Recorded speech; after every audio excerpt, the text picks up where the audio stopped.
हो तोहरा बिना हर खाना पीना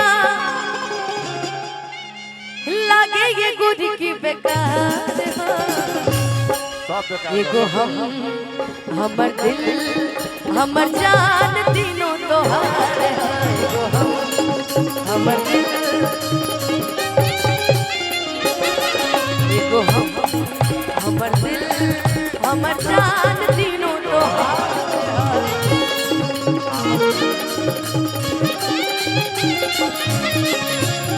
तोहरा बिना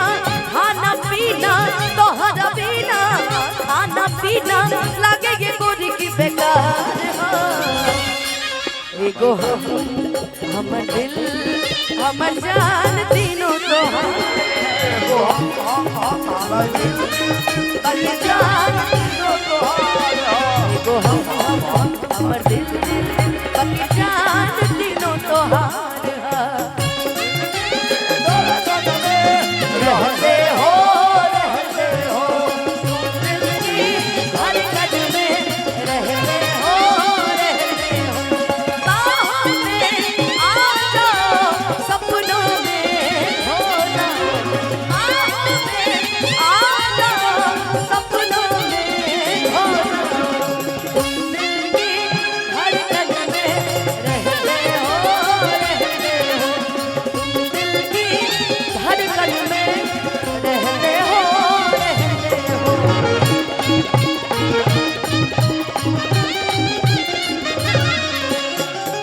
कि जब से देखले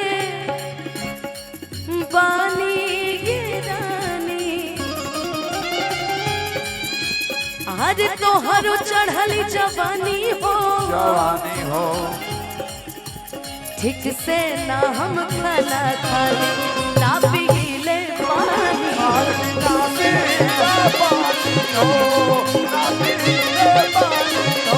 ठीक से ना हम खाना खाली ना पीले पानी हो ए बेरा मुस्कानों के बारे में सुना था कि एनर्जी ड्रिंक ढेर पियतरी कि नींद न लागे अरे मनो आदमी रेड बुल पिएला तो मौकेला ना तब रेड बुल के बात कहनी अरे अखियां जागे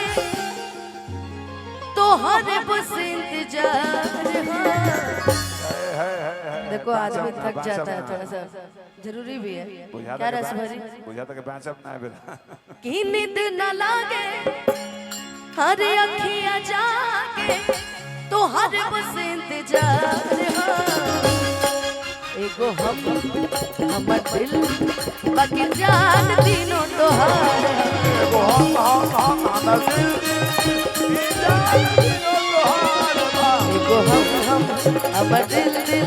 बाकी जान तीनों तोहार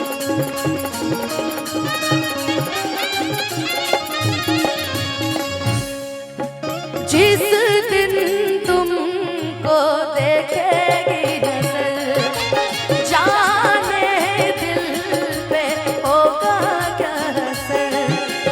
रखेंगे तुमको निगाहों में भर लेंगे तुम्हें बाहों में जुल्फ को हम सुलझाएंगे इश्क में दुनिया भुलाएंगे तुम सा नहीं है कोई प्यारा सनम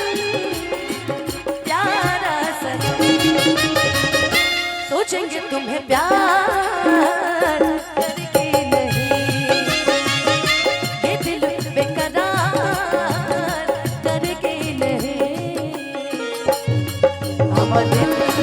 हमर जान तीनों तोहार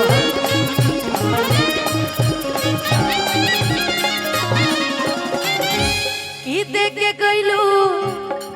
वियोग ये गोरी हर रोग तोहर धरावल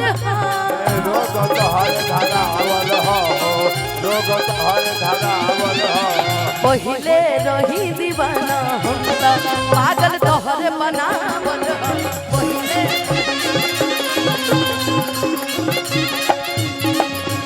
पहिले रही दीवाना हम पागल तोहरे बनावल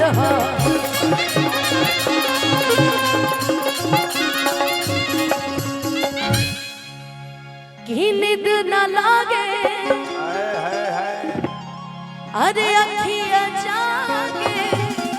रोइबू का हमारा के रोवे लगे बेई घर चुप करा दा चांदी चुप करा दा चुप करा तो रस भारी बबुआ रोवा तो चुप करा हम रस भारी से चुप होकर तो तो हर बस इंतजार एगो हम एगो तुम एगो दिल हमर जान तीनों तोहार तोहार